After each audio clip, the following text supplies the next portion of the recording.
So the first half of this video, maybe not half, the first bit of this video is going to be a spoiler-free review of Season 3 of What If, and then afterwards I will get into a more spoilery discussion of the final episode.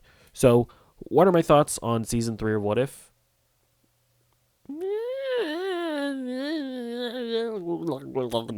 It's fine. I don't know. Like, there's really not much to say about it. If you liked the first 2 seasons, you'll probably like this one. But for me, as someone that like mildly enjoys the first 2 seasons, I mildly enjoyed this one. I think at the end of the day, though, it just has a lot of the same problems where the runtime of the episodes don't really give them enough time to fully flesh out the stories that they're trying to tell. And thus, it just leaves them not really being all that interesting at the end of the day. I think the best episodes were, there was one where Bucky and Red Guardian teamed up back in like the 60s, I think. That was actually a pretty fun episode. I enjoyed that one. And I really liked the one where Howard the Duck and Darcy had a baby. I saw some people thinking that one was like too ridiculous or stupid. I don't know. Sue me. I actually thought it was really fun. So yeah, I think those 2 episodes were the standout. You know, as always, there's this like overarching storyline in the seasons of What If that leads into a climactic 2-part finale. This season was nowhere near as bad as the last season. I thought last season was just kind of a clusterfuck.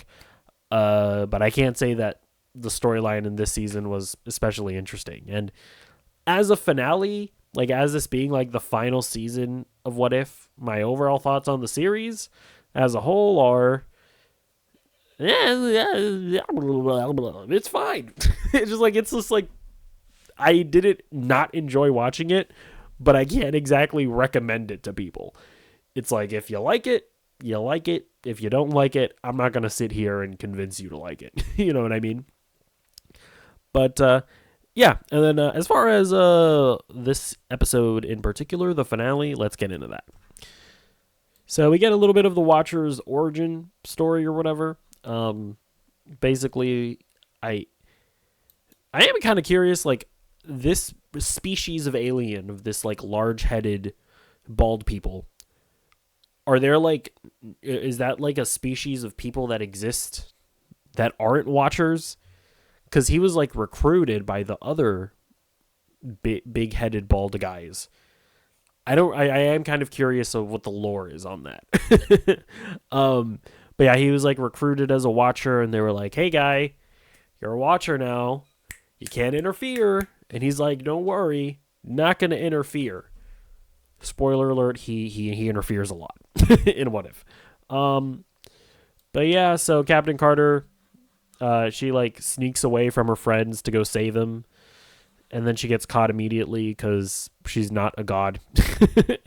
And the Eminence are like, you suck, Watcher. You betrayed us. You're a bad guy. The Watcher was like, "No, you guys are wrong. She's a hero or whatever. We should interfere sometimes." And then picking up from the last episode, we have Big Boy, Vision, Ultron, whatever his name is. I don't remember. He comes in, and he saves Captain Carter and the Watcher, and he starts like, he like shoots like laser visions or whatever. Not laser visions, but he shoots beams at the 3 Watcher guys. And then the homies come in their ship to save the Watcher and Captain Carter. But then it's kind of for naught because the Watcher guys actually, it looks like they kill Big Boy, Vision, Ultron. So that's unfortunate. But then they land like outside of the time stream. They're getting into a bunch of like this episode is just completely nonsensical in a way where it's like, we're not in the time stream anymore. We're now like outside of the time stream or something. It's either way, they end up getting their asses kicked by the Eminence or whatever, the 3 guys. But then the Watcher, he basically gives everybody Watcher powers, and so they all turn Super Saiyan, and they start beating up the Watcher guys. But then the Watcher guys are like, no, we're gonna be even more powerful, and we're gonna shoot all of you guys with super powerful rays. And Captain Carter is like, no, with true willpower and American grit, I'm gonna punch you guys really hard. And so that's what she did. And she managed to stop them, but she had to sacrifice herself in the meantime because of reasons and stuff and things. And yeah, like I don't know, like most of this episode honestly was just them fighting.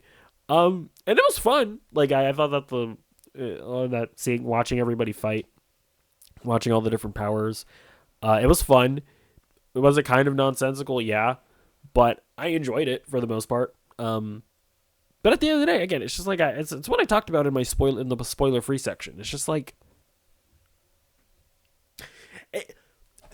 what if just doesn't have enough time to like properly establish characters that you care about? Like it's fine, but I'm not super attached to any of these characters. It's like Captain Carter. I guess we've been following her for a while now, but even though she's the most well-known character, it's not like they've been able to tell like the most compelling stories with her, because it's just been her in like ridiculous multiverse scenarios.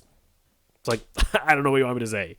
But anyways, at the end of the episode, the Watcher ends up giving this big speech about how, the multiverse, a lot of possibilities, and then they show a bunch of other random what if scenarios, which I guess are like future episodes maybe that we're never gonna get anymore. It's like we had this like, what if Spider-Man was a spider, and then there was one like, what if Ghost Rider was in like the medieval times, and then what if the Punisher was a black woman? That's what it looked like. I don't know. Like I wonder if they were like, because again, watching this season, it seemed like they thought they were going to get a season 4, but the show's been canceled, so we're never going to see any other what if scenarios. But yeah, I guess they're all Watchers now. They also tease that Captain Carter might not be dead, that she's somewhere in the multiverse. Sure.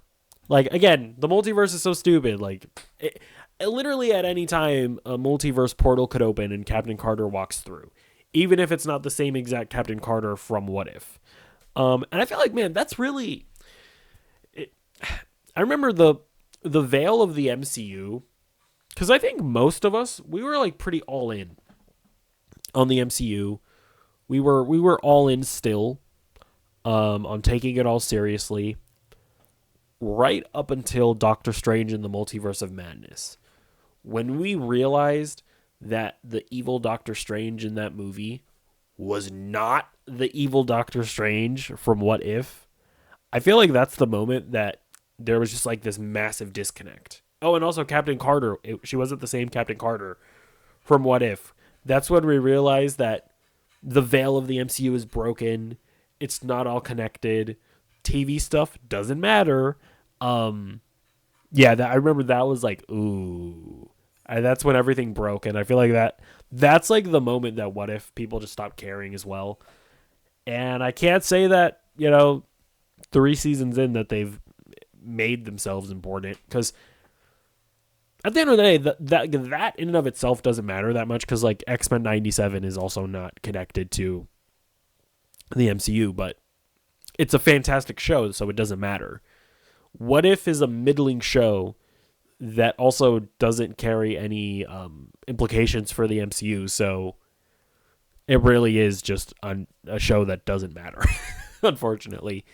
But yeah, I don't know. I guess not to be too negative on it. It's just like again, I enjoyed watching the show. I enjoyed watching this episode. I was like, this is fun, but I just can't sit here and glaze it up and tell you that you have to watch it, because you truly do not. Yeah, the only other thing that I'm still curious about is Natasha Lyonne actually going to play Birdie in Fantastic Four? I am so curious now.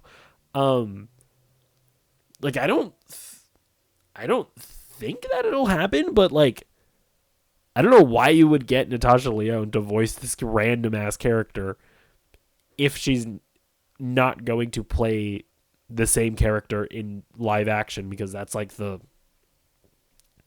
That's the whole point of What If, is that you try to get the same voice actors to play their characters from live action into animation.